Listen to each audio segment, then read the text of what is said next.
क्या आपने कभी दुर्गा पूजा की रात को कुछ अजीब और असाधारण देखा है? आज की वीडियो में हम आपको एक ऐसी घटना के बारे में बताएंगे जो कि एक लड़के के साथ उसके बचपन में हुई। ये बात उस समय की है जब वो लड़का 7 साल का था। दुर्गा पूजा की एक रात उसके परिवार ने आधी रात के बाद पंडाल में घूमने का फैसला किया। रात के 11:30 बजे उसकी माँ ने उसे नीचे जाकर उसके पिता के साथ इंतजार करने के लिए कहा।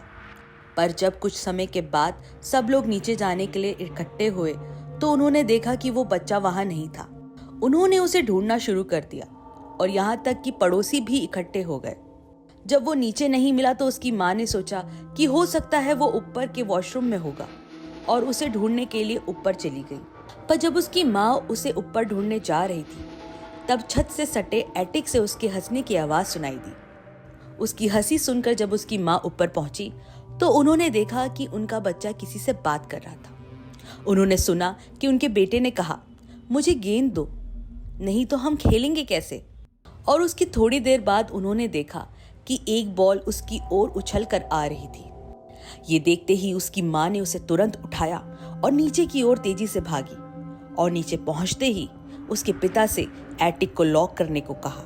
इस घटना की कोई भी बात उस लड़के को याद नहीं थी कि वो कैसे उस एटिक पर पहुंचा और किसके साथ खेल रहा था।